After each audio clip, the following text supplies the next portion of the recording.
Atenção internautas de todo o mundo, para o toque de 5 segundos.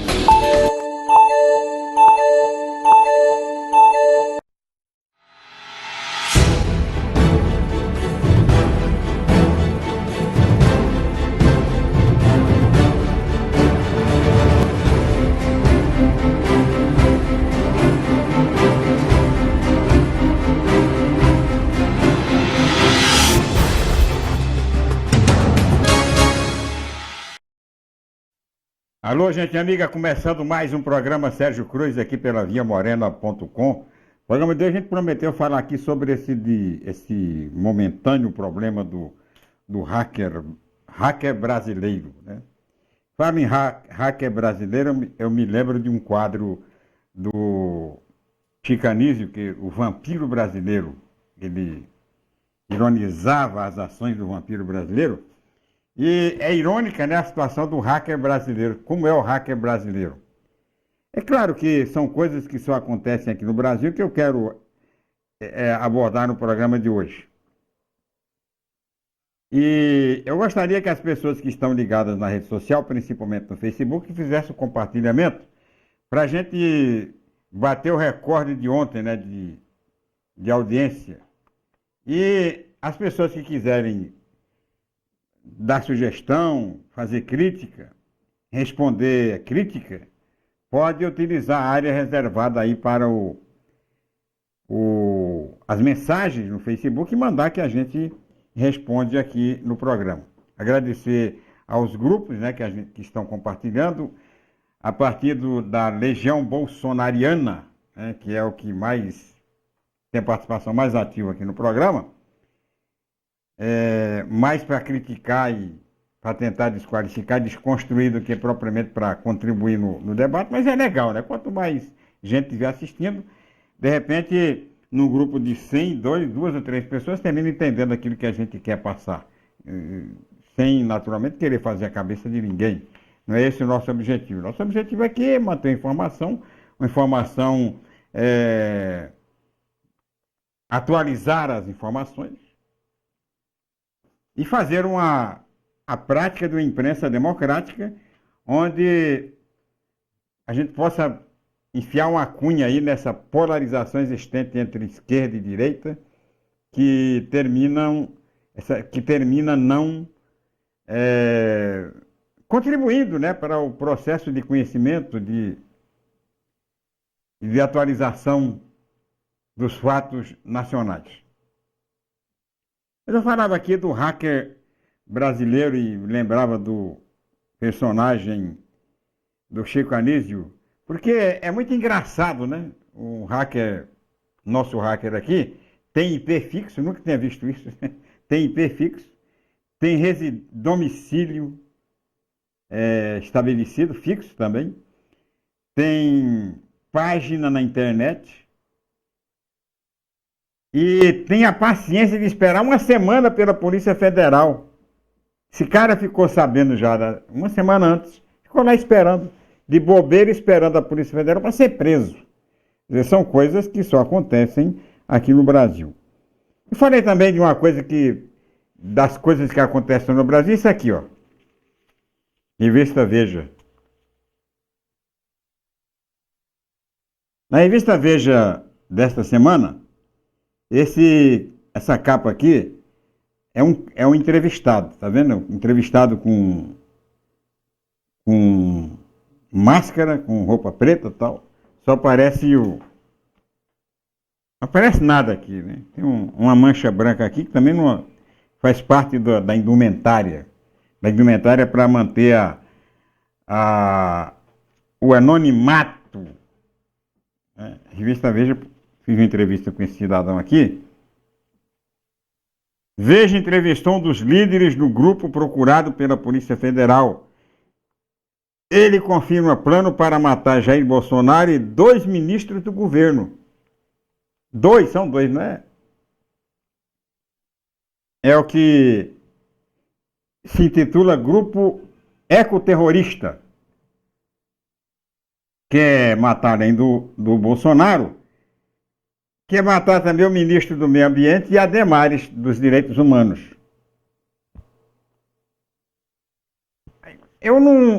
Eu fico, né, como é que um grupo terrorista tem plano para matar o presidente da República, matar 2 ministros, e o cara vai para a imprensa dar uma entrevista, dizendo, além de mostrar o fato no objetivo, ainda dá detalhes do plano, como é que tentaram fazer, como é que vão fazer e tal. Isso acontece no Brasil, eu nunca tinha visto isso em lugar nenhum do mundo. Terrorista avisar o que vai fazer, mesma coisa se a Al-Qaeda tivesse avisado os Estados Unidos que iam bombardear as Torres Gêmeas. Ó, dia 12 de setembro, nós vamos desviar 2 aviões de voos internacionais e vamos detonar as Torres Gêmeas. Mesma coisa. Mesma coisa. Se tivesse avisado, é claro, não ia derrubar coisa nenhuma. Quem vai derrubar, vai lá e derruba. Aí esses aqui não, aí tá aqui, ó, o cara, o líder do grupo, que não se identifica, é claro. Só faltou isso também, né, porque... Só faltou isso. Foi lá e deu entrevista longa aqui para a revista Veja, falando do objetivo da próxima operação. Só faltou dizer o local que vai ser, que eles vão matar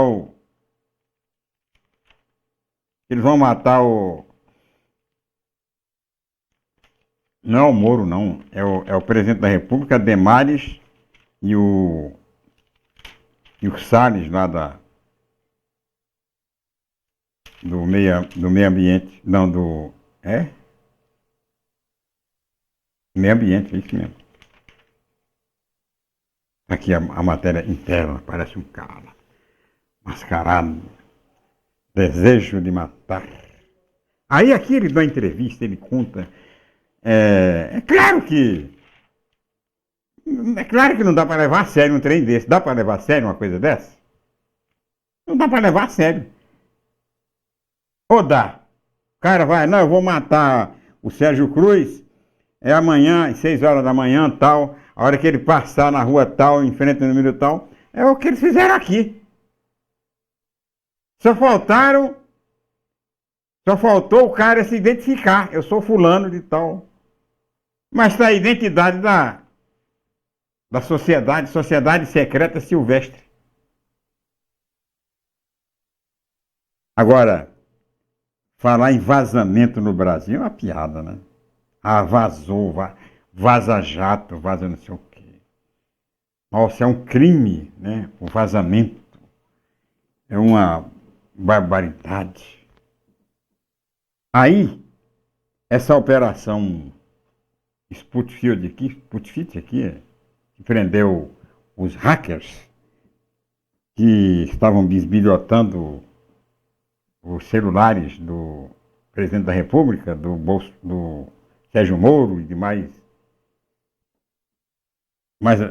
de quase 1.000 autoridades.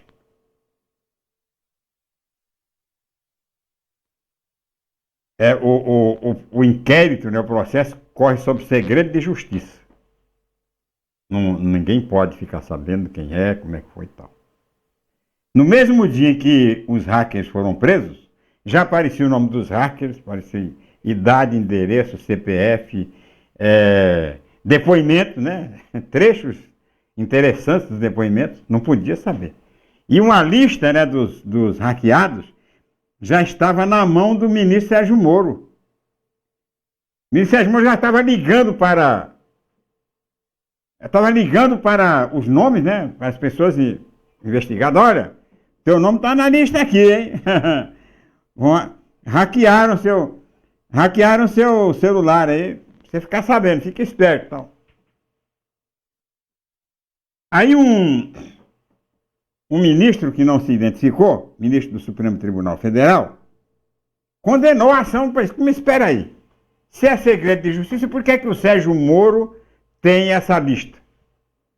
Como é que ela foi parar na mão do Sérgio Moro? Essa lista não podia parar na mão de ninguém, a não ser da autoridade competente, que no caso o juiz de direito, que autorizou a prisão, que coordena e preside o inquérito. Só ele que podia saber. Mas o Sérgio Moro já... Aí, ontem à noite, o Sérgio Moro, que é juiz e sabido, né? Já deu uma declaração aqui ao imprensa. Não tem lista nenhuma, não. Se não tem lista, como é que ele está ligando? Ele adivinhou que o nome do presidente estava lá, que o nome do ministro estava lá, que o nome do presidente da Câmara, do presidente do Senado e tal. Que ele ligou para todo mundo para dizer, olha, o nome de vocês estão na lista. Como é que eu vou saber se é segredo de justiça? Se é segredo, é segredo. Se é segredo, é mistério. Então esse negócio de segredo de justiça, vazamento aqui no Brasil, é tudo piada. E não pode ser considerado crime. Porque todo mundo vaza. Aqui você quer tomar conhecimento com detalhes de qualquer acontecimento, de qualquer operação, é só você colocar em segredo de justiça. Fica muito mais fácil de vazar do que você tomar conhecimento numa coisa pública, que não é segredo de justiça. Muito mais fácil. E muito mais, cria muito mais expectativa, né? Muito mais sensação.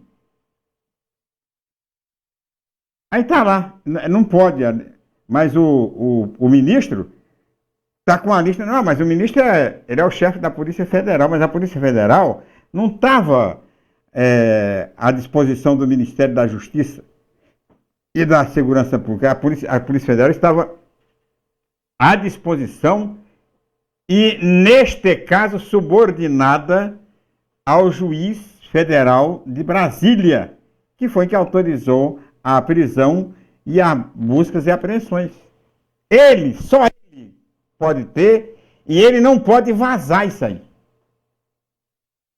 Então quem vazou?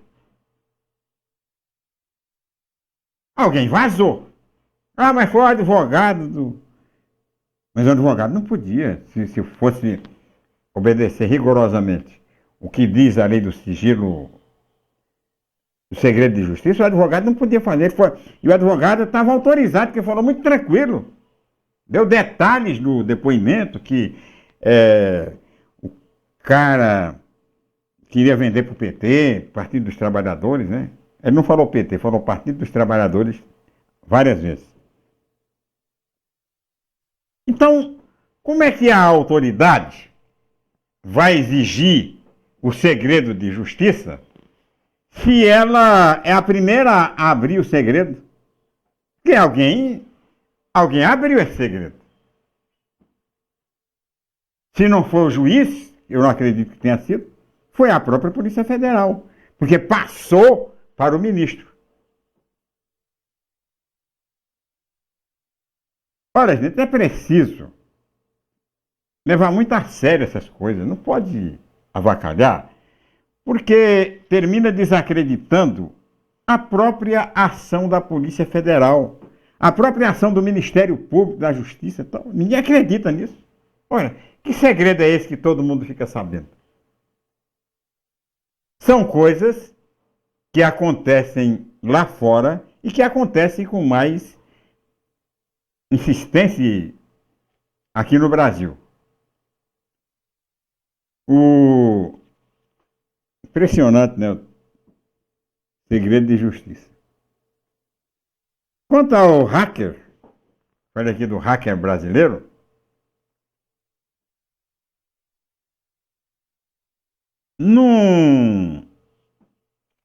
hackear é crime?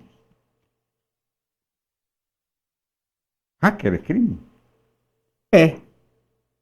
Agora, acessar a informação e até divulgar a informação não é crime. Porque o que aconteceu no caso dos hackers aí que entraram nos celulares das autoridades brasileiras, não foi um. Pode ter sido uma ação organizada, mas foi um acesso a dados disponíveis. Eu tenho aqui o meu computador, eu quero saber o que foi que o Bolsonaro falou. Se eu tiver o caminho para chegar lá, normal, né, eu chego lá.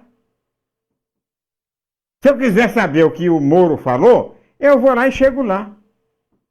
Se os hackers de Araraquara tiveram a condição de chegar aos arquivos do Moro e do Deltan Dallagnol e do presidente da República, a Polícia Federal tem muito mais condições de acessar esses dados. Dados que estão disponíveis, não há proibição, porque estão disponíveis. É como se você pegasse os dados e publicasse no Facebook. Mesma coisa. Não pode condenar, não, somos ladrões e tal, não. Ladrão é o cara que entra numa rede que não tem acesso, né, cujo acesso é proibido, com as chamadas web, não sei o que aí, no inferno da internet aí e tal. Aí sim, o cara foi lá buscar num lugar obscuro, onde o Google não entra, onde não sei quem não entra, tá? Aí tudo bem. Agora, aqui que está aqui no computador, se eu posso conhecer as táticas, estratégias de uma pessoa que eu sou contra, que é meu adversário, eu vou correr, eu vou atrás. Vou atrás e vou usar. Por quê? Porque não é. A proibição pode ser até proibida, ela não pode, mas está disponível. Que eu falei ontem. Por que o cachorro entra na igreja? Porque acha a porta aberta. Que está aberta, que você pode entrar, você pode. Numa boa. Numa boa, você pode, não tem nada que impeça de você entrar. Nada, absolutamente nada, você pode entrar. E você pode entrar tranquilamente. Tem alguma coisa que proíbe você entrar? Não tem, então não é crime. Eu não considero crime. Crime para mim é o hackeamento. Hackeamento para mim é aquele trabalho de que você consegue entrar numa coisa que é proibida entrar. Uma coisa que está chaveado, cadeado, e você consegue um jeito de entrar. Você tem dificuldade para entrar. Você precisa contratar um especialista para entrar. Aí eu considero, né, crime. Agora, eu entrar aqui na sua página, no Facebook, aqui, não tem crime nenhum. Não tem crime nenhum. Absolutamente não há crime você entrar numa página onde é permitido. Ou tem. Ou tem. Coisas que só acontecem no Brasil. O cara tem um aeroporto que é um dos mais movimentados do Brasil e do mundo, que é o aeroporto de Cumbica, ou com Guarulhos, em São Paulo. E tem um depósito de mercadoria que vai ser embarcada, ou que já está sendo desembarcada, com valores de milhões, ouro puro. Quase 1 tonelada de ouro, que é daqui do Brasil para outro país, ou para outros países. 750 quilos de ouro. Os bandidos disfarçados de Polícia Federal levaram esta carga de quase 1 tonelada, no assalto recorde de 2 minutos. E na base da carteirada. Chegaram o pessoal da porta lá, os porteiros, tá aqui, ó. Polícia Federal. E entrou, um carro ficou lá fora, um entrou, carregou, foi embora. Ora, este depósito deveria estar super guarnecido, super protegido por uma força de segurança especial. Não estava lá. Tinha o guarda lá. Ainda prenderam um funcionário, né, que devia... Isso aí vai levantar essa história aí. Essa história tem muito envolvimento aí, né? Essa é uma quadrilha mesmo, quadrilha pesada. Porque até agora ninguém descobriu nada. Nada, absolutamente. Os caras sumiram. O ouro virou pó. Pó. Aliás, a gente fez uma comparação hoje, lá no programa Boca do Povo, UB, sobre a comparação, a equivalência de preço, né, da cocaína e do pó e do ouro. Da cocaína e do ouro. Eu não sei quanto é que custa a cocaína, mas parece que equivale, porque 1 tonelada de cocaína pura vale mais que ouro. Mas os caras levaram ouro. E ninguém achou ouro. Até agora, pelo menos, espera-se, né, que a Polícia Federal, com sua inteligência, descubra onde que o pessoal levou esse ouro. Porque até às 11 horas de hoje, da manhã, 11 e pouco, não tinha aparecido ninguém. Haviam apreendido carros, né, as viaturas tal, utilizadas no assalto, mas não tinham... Ninguém tinha sido preso. O ouro, ninguém sabe. O ouro, ninguém sabe onde foi parar o ouro, meu. É um absurdo, né? São coisas que eu falo, claro, pode acontecer em qualquer parte do mundo, mas aqui no Brasil acontece muito mais facilidade. Inclusive essas gravações aí feitas nos telefones aí das autoridades, por isso que é muito fácil. O próprio Moro reconheceu a vulnerabilidade do equipamento. Ele reconheceu, publicou a nota ontem. Não, esse troço aí é muito vulnerável. Agora, só que ele e a força-tarefa da Lava Jato, presidente da República, todo mundo sabe que é vulnerável.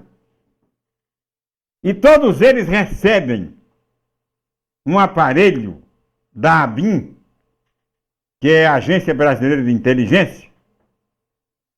Todos eles recebem esse aparelho já pronto, né, preparado para não ser invadido por hacker. É um aparelho que tem lá todas as ferramentas, todos têm. E isso surgiu aqui no Brasil depois que os hackers americanos conseguiram entrar nos e-mails da presidente Dilma. Aí deram um telefone para ela, um celular. O celular que as pessoas não tem internet. Porque se tiver internet, o hacker entra. Mas se não tiver internet, ele não entra, não tem, né, conexão. Só que nem o Moro, nem a força da Lava Jato, nem a presidente da República usaram o equipamento da ABIN, porque tinha muito pouco recurso. Preferiram usar seus próprios aparelhos, que tem muito mais recurso, tem aplicativo e tal, mas abre o espaço para que o hacker entre e faça um estrago que foi feito nos aparelhos do pessoal que foi hackeado aí pela quadrilha. Eu não... Cá para nós, ó, com toda sinceridade, essa negligência das autoridades, essa facilidade, nós mostramos ontem aqui nesse programa, mostramos aqui o cara explicando como é que, num passo a passo, Isso é uma coisa muito simples, tão simples que qualquer pessoa pode fazer. Não precisa ser um hacker, não precisa contratar ninguém lá na Rússia, né, para fazer. Aqui mesmo o cara faz. Qualquer um que estiver fazendo um cursinho intensivo aí de informática, ele perder 10 minutos, ele acessa aí basta ter o número.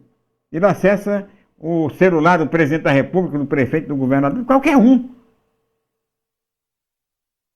A responsabilidade é muito maior por parte das autoridades que se expõem do que do próprio invasor.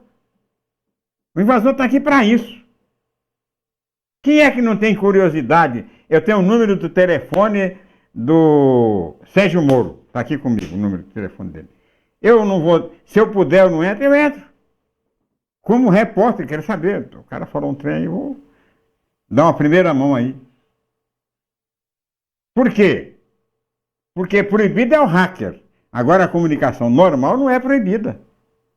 Eu não sou proibido de entrar em contato com você através do Facebook, através da rede social, através do Telegram, através do WhatsApp. Eu posso entrar e conversar com você.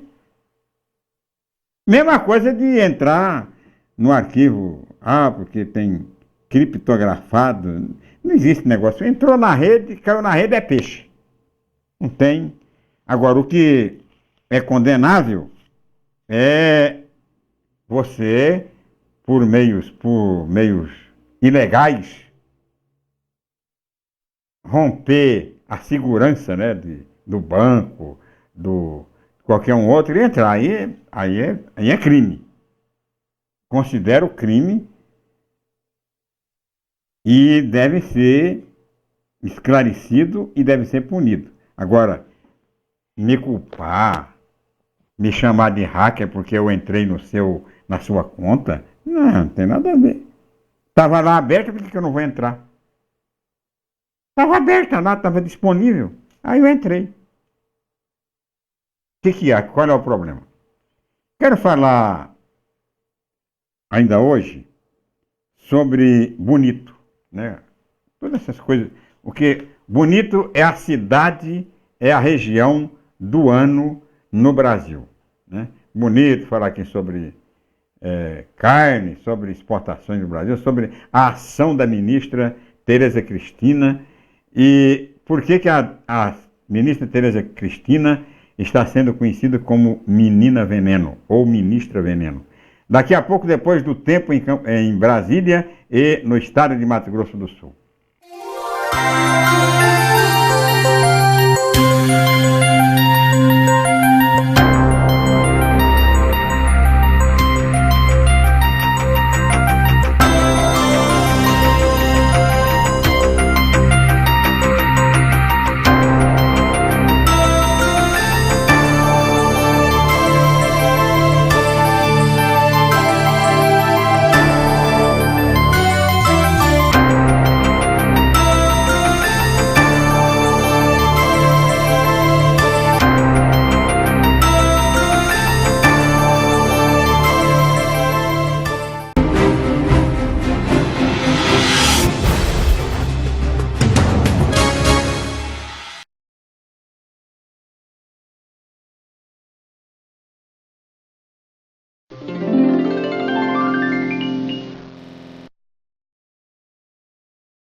Quando o Heitor nasceu, eu fiquei na enfermaria com mais 5 mulheres, né?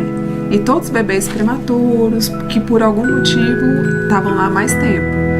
E aí eu via que as mães já não conseguiam tirar tanto leite, eles não podiam mamar, então não tinha aquela produção, né? Porque é importante a sucção do bebê para a produção do leite. Aí eu me coloquei no lugar daquelas mães, porque se fosse eu, se meu filho precisasse, eu ia querer muito que alguém se disponibilizasse a doar. Eu levo o leite, né, já depois que está congeladinho, entrego no banco de leite. Lá eles vão processar, primeiro eles vão avaliar se tem sujidade, né, se tem alguma coisa, se o leite realmente está apto para pasteurizar e liberar para os bebês que estão internados, né? São os prematuros, que por algum motivo ou outro não consegue mamar ou a mãe não pode aumentar, que também recebe esse leite que a gente doa. Doe leite materno, alimente a vida.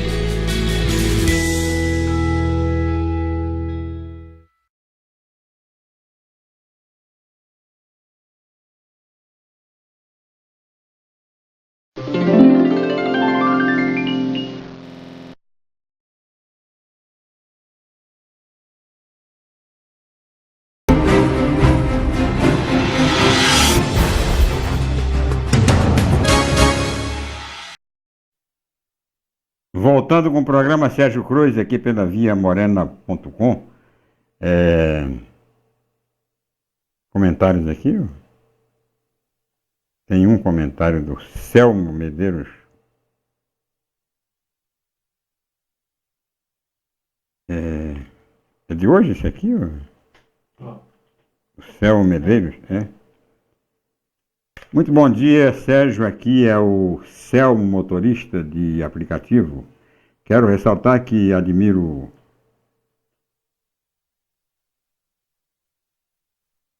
Sumiu. Sumiu aí o.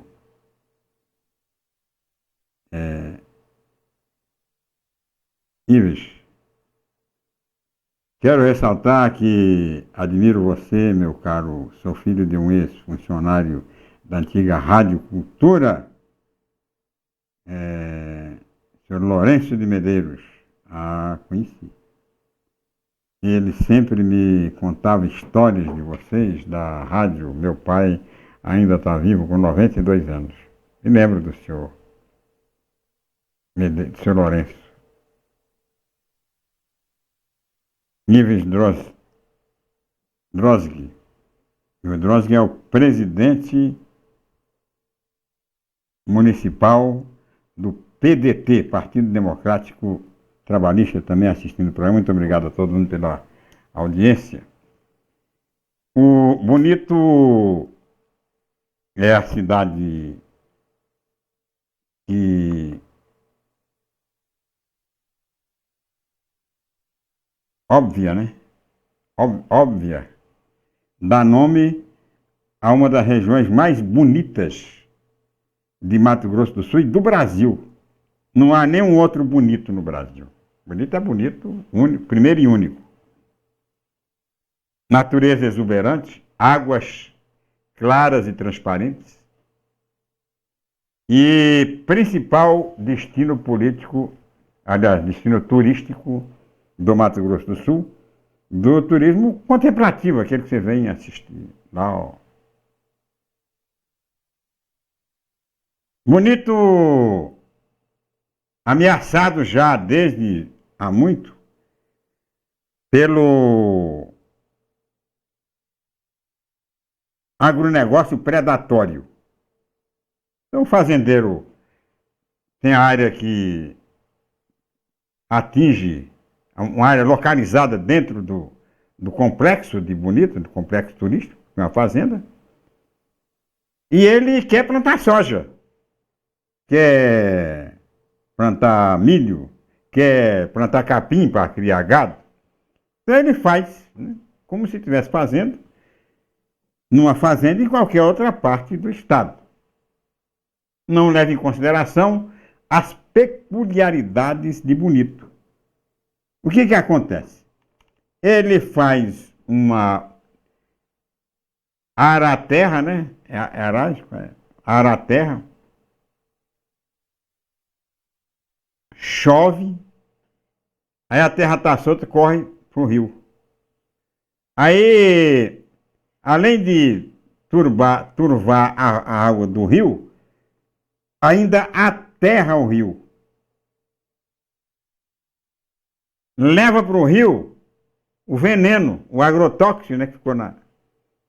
Vai tudo para o rio. Porque este proprietário rural não obedeceu às regras básicas do tratamento da terra, da exploração da terra, do solo, que é o mínimo curva de nível, que é o desenvolvimento sustentado. E agora, para completar a ameaça a Bonito, a justiça acaba de acabar com o Parque da Bodoquena, que abrange Bonito, Jardim, Bodoquena, toda aquela região, todo aquele complexo turístico.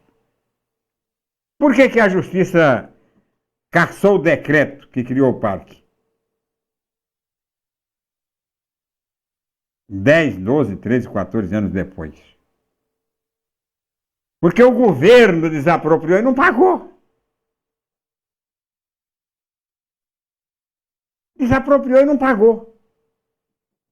Então, o proprietário que foi lesado pelo governo, porque não recebeu a grana, o dinheiro correspondente à indenização, entrou na justiça e a justiça não teve outra saída a não ser fazer caducar o decreto que criou o parque. Resultado: o fazendeiro vai retomar a área, terra fertilíssima para o plantio de capim, para o plantio de soja, e vai em cima da lucratividade imediata. Estou falando de fazendeiros que não têm a menor responsabilidade em manter bonito, Bodoquena, tal, como cidades turísticas. O compromisso dele é com a propriedade dele, e não com aquilo que pode acontecer no futuro com a propriedade dele, até porque também quem está lá na roça está mais preocupado em desenvolver a terra, né, e criar facilidade para sobrevivência, subsistência e para enriquecimento. A maioria, é claro, tem um sentimento diferente. A maioria vai aproveitar o turismo para fazer negócio. Vai pegar sua área, vai construir um hotel, uma pousada, vai abrir no seu cerrado, nas suas matas, trilhas, né, para o pessoal andar e tal. Mas vai ter uma minoria, e essa minoria é aí que mora o perigo. Aí que está o perigo. É nessa minoria. De desmatar, de acabar com o bonito e acabar com o sonho de turismo da região. Então, isso aí, somado à política ambiental do governo atual, que protege exatamente esse tipo de formato, que é o da lucratividade, que é o da expansão da agricultura e tal, é um perigo. Somando-se agora essa história aí do agrotóxico, né? Agrotóxico que está sendo liberado à vontade, à la volonté, sem obedecer o mínimo de critério. Hoje a ministra Tereza Cristina, da Agricultura, esteve no programa Bom Dia MS, o Papo das 6, e até irritou-se com a pergunta, né? Mostrou um certo desconforto com uma pergunta mandada por um telespectador, que eu achei interessante a pergunta. O telespectador perguntou para ela o seguinte: olha, quase 100% da agricultura brasileira hoje, das plantações no Brasil hoje, principalmente de soja, são dos produtos chamados transgênicos. A soja transgênica e tal, milho transgênico.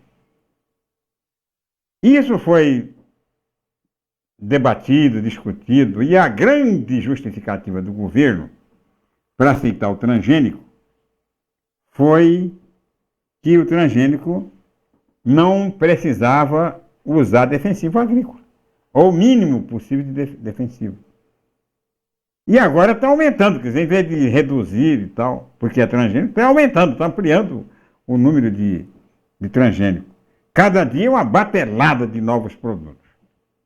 A ministra disse que não tem nada a ver,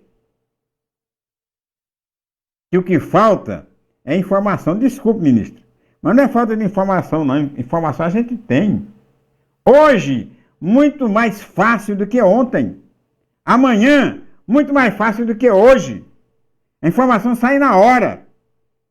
E entre esses produtos que estão sendo autorizados, muitos deles são proibidos lá fora. Nós temos um pacto, convênios internacionais, respeitando normas da ONU, que proíbe uma série de produtos que estão sendo autorizados aqui. Mas as moléculas, né?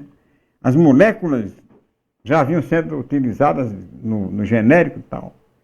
Cabe à Anvisa impedir aquelas que já estão sendo utilizadas, mas que são proibidas lá fora, que só ameaçam a vida, e não é ameaça a vida de quem toma, de quem respira, de quem passa na pele, não ameaça a vida no futuro. Inclusive, ministra, para as exportações. Os países que nós exportamos, principalmente da Europa, são muito, culturalmente, muito restritivos a produtos oriundos de abate criminoso, de aplicação de produtos defensivos agrícolas condenados. E esses importadores sabem, né? Madeira, por exemplo, não importam do Brasil a madeira. Sobretudo a madeira de lei, a madeira que não importa. Pode entrar lá por contrabando, mas os países não importam. O europeu, por exemplo, não compra móvel fabricado com madeira de lei. Ah, isso eu não vou comprar. Isso foi derrubar uma árvore. Você vê o nível de consciência na Europa é muito elevado. O mercado do couro de boi, do couro bovino, está entrando em crise no mundo, porque o europeu, por exemplo, não quer saber de comprar couro, porque foi abate clandestino, foi um animal que foi morto. Tem toda essa consciência que a gente não tem aqui 100% no Brasil, mas já tem em parte. Assim é o agrotóxico. O agrotóxico pode não fazer mal hoje, mas deve ser considerado o agrotóxico e deve ser classificado aquele que pode fazer amanhã. Aquele que pode provocar câncer, qualquer outra doença no futuro, deve ser classificado para preservar a vida, a nossa vida, e assegurar o mercado internacional. E daqui a pouco até o mercado brasileiro, né? Porque tem muitos veganos aí, muitos veganos que estão de olho nesse tipo de manifestação. Por outro lado, a gente tem que reconhecer o trabalho da ministra, né? Falei ontem que os ministros de Mato Grosso do Sul, tanto o Mandetta quanto a Tereza Cristina, são os melhores, né, do Bolsonaro. Não se metem em polêmica, estão fazendo um trabalho eminentemente técnico e vão tocando. Por exemplo, essa restrição que havia aí do próprio governo do Bolsonaro com relação a comércio com a China, com países comunistas e tal,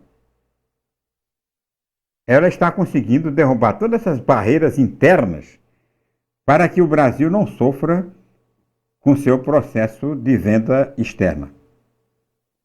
Já acertou com a China. A China vai começar a comprar produtos lácteos do Brasil, né? Queijo, leite em pó, iogurte, coalhada, nata, comprar todo do Brasil, começar a comprar. No mercado que está em crise aqui no Brasil, ela vai resolver o problema. Tereza Cristina esteve no Vietnã e vai voltar lá para vender para os vietnamitas, que também é um país comunista, assim como a China. O comunismo do Vietnã é muito mais muito mais conservador, muito mais ortodoxo, né, do que o comunismo chinês. E agora esse episódio que vocês acompanharam pela televisão, pela imprensa, da proibição de se abastecer 2 navios do Irã, que estavam estacionados há 50 dias no porto brasileiro, por falta de combustível. Os navios vieram trazer ureia para atender nossa agricultura, e iam levando o milho comprado, né, aqui no Brasil, comprado. Esse milho ficou 50 dias dentro do navio esperando o abastecimento. A Petrobras, o governo brasileiro, se negava a abastecer os navios porque tem uma briga, uma querela, um bloqueio dos americanos sobre o Irã. Nós não temos nada a ver com isso. Nós não temos nada a ver com a briga do Trump com os iranianos e com ninguém. Nós não somos submissos à política americana. Pode ter, inclusive, relacionamento de ordem ideológica. Mas nada disso deve impedir a soberania brasileira, a independência do Brasil em comercializar, como disse o próprio Bolsonaro durante a campanha, vender para todo mundo. Acabar com a questão da ideologia no comércio, ele defendeu isso. Ah, vai ser amigo dos Estados Unidos? Não tem problema nenhum. Vai ser amigo de Israel? Não tem problema nenhum. Mas sentar no colo dos americanos? Não vamos abastecer para não ter retaliação. Olha, que parceiro esse que retalha. Isso sem nenhuma ameaça dos americanos. Se não fosse o ministro Toffoli liberar, um juiz de São Paulo já havia concedido a liminar. A Petrobras recorreu e o Supremo, através do Dias Toffoli, garantiu o embarque do milho, dos navios. Agora, o que vale para o Brasil? Quanto é que custa para o Brasil? O que o Brasil vai ganhar em brigar com o Irã? Que é um grande importador de produtos brasileiros. Interessa isso? Um navio cheio de milho, né? Milho produzido aqui, vendido, né? Lá. O que vai custar é que, diante disso, empresas do Irã vão começar a se recusar a vir para o Brasil. Ah, vamos lá, tem que comprar. Nós compramos milho lá, compramos soja, tem que buscar. Não, o cara não vem. A empresa iraniana não vai querer vir. Isso pode passar também para outros países que têm uma relação amistosa com os Estados Unidos, ou a relação restritiva dos Estados Unidos. Nós não podemos ficar reféns do Trump. Não. O americano não quer que vá. Aqui, por exemplo, nós já não exportamos nenhum produto americano que aprova o bloqueio americano para Cuba, por exemplo. Nós não podemos exportar automóvel para Cuba. Poderia exportar. Cuba não compra automóvel de fora porque não acha quem vende. Tudo bloqueado. Bloqueio que é feito pelos americanos para as companhias americanas, né? Mas que a Itália, que a Inglaterra, que a França terminam apoiando. Aí, como esses são os donos da marca, da patente, né? E das fábricas aqui no Brasil, eles não mandam. Computador Computador fabricado nos Estados Unidos, de empresa americana fabricada aqui, também não pode. A gente perde mercado em vários países do mundo porque o americano não quer que mande. Como eles são os donos da marca e da produção, controlam a produção, não vai. Então o Brasil precisa acordar para isso. E nisso, a ministra Tereza Cristina tem tido um papel importante e fundamental, que é convencer o presidente de que a política é a política e o comércio é o comércio. Nós temos o produto para vender, vamos vender para quem tem interesse em comprar. Não podemos ficar atrelado à conveniência dos Estados Unidos, porque os Estados Unidos também tem a mesma coisa. Os Estados Unidos vendem para a China, vende para a Rússia, vende para todo mundo. Só não vende para quem ele não quer vender. A quem ele não tem interesse em vender. Só não compra de quem ele não tem interesse em comprar. Vai faltar petróleo nos Estados Unidos para ver se ele não vai comprar lá no Irã? É claro que vai. Ele não compra no Irã o petróleo porque não tem necessidade. Tem a Arábia Saudita, tem o Egito, tem outros países do Oriente Médio que fornecem petróleo, então levar petróleo do Irã, levar petróleo até da Venezuela não vai fazer a menor falta. Agora nós temos que vender o nosso produto. Não vamos ficar agora atrelado aí uma política do Trump, até porque o Trump é amigo do Bolsonaro, não tem nada a ver. Bolsonaro está aí, vai passar, o Brasil vai ficar. Nós temos que ter preocupação, não é com o governo, não é em agradar o governo. Tem preocupação com a gestão pública, para que o Brasil não seja prejudicado hoje e não venha a ser prejudicado muito mais amanhã. Não podemos enfiar a ideologia no meio do comércio, no meio da venda, né? Tem que vender. Você vai ver agora, a ministra estava falando hoje na televisão, o quanto que vai desenvolver o laticínio aqui no Brasil. Que em verdade não vendia para ninguém. Nosso leite aqui era subaproveitado, é subaproveitado. E a gente ainda tinha a concorrência de Uruguai e Argentina, que vende seus produtos aqui e não paga imposto, por causa do Mercosul. A gente consome leite da Argentina, leite do Uruguai, e produtos, né, derivados do leite, e eles não pagam imposto. Então a gente tem que abrir mercado. E a ministra Tereza Cristina, nesse aspecto, ela é 100%. Está abrindo mercado, está dando uma nova cara à política a política econômica do governo.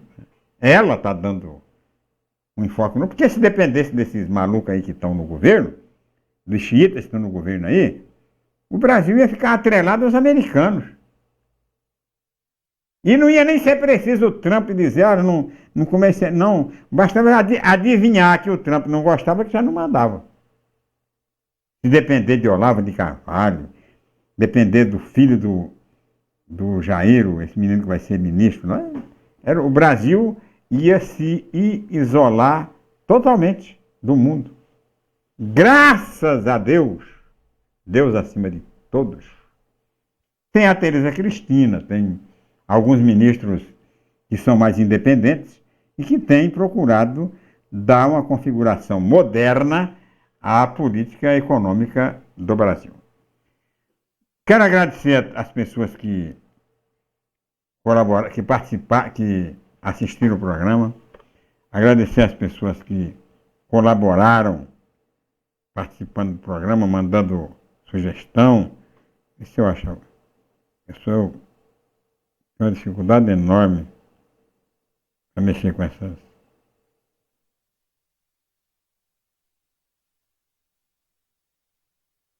recebendo aqui o aviso do Ives de que no dia 16 de agosto, né? 16 de agosto, o Ciro Gomes, né, foi candidato a presidente da República, do PDT, vai estar em Campo Grande. Até lá a gente vai ter toda a programação para passar para as pessoas que quiserem ouvir, né, acompanhar o Ciro Gomes aqui no estado aqui em Campo Grande, fazê-lo através de uma programação que naturalmente o Ives vai nos passar. Muito obrigado a você por sua audiência, um bom fim de semana, bom sábado, bom domingo, e a gente volta na segunda-feira às 11h30 da manhã, se Deus quiser. Tchau, Pica-Pau.